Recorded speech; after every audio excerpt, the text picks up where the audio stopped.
The first time the HOA president tried to shame me, she did it loudly and on purpose. It was during a monthly community meeting, the kind where most people stare at their phones and wait for it to end. She cleared her throat, smiled too wide, and said my name like it was an accusation. She told the room I was out of compliance, not with one rule, with multiple ones.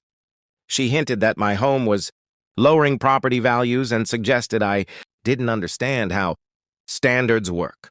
A few people shifted in their seats. I felt the heat of embarrassment crawl up my neck, exactly like she intended. But what she didn't know was that I'd come prepared.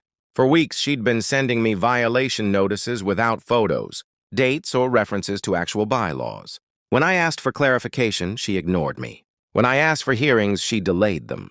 And when I finally requested records, she claimed they were confidential. That's when I started documenting everything. So when she finished her speech and looked around for approval, I calmly raised my hand. I didn't raise my voice.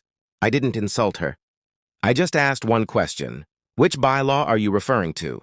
She froze for half a second, then gave a vague answer. That's when I stood up and placed a folder on the table. Inside were printed HOA bylaws, city ordinances, email chains, timestamps, and photos, everything neatly highlighted.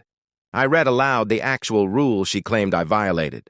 Then I read the exemption clause she'd never mentioned.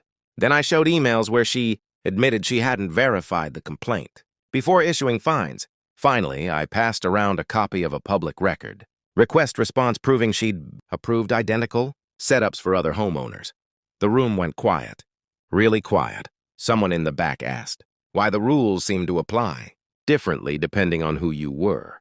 Another neighbor asked why warnings weren't given first, as required. The shame she tried to dump on me snapped back like a rubber band. She tried to laugh it off. Then she tried to change the agenda. No one let her. By the end of the meeting, the violations were withdrawn.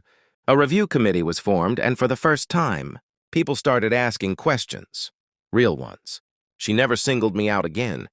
Turns out, public shame only works when the truth isn't in the room.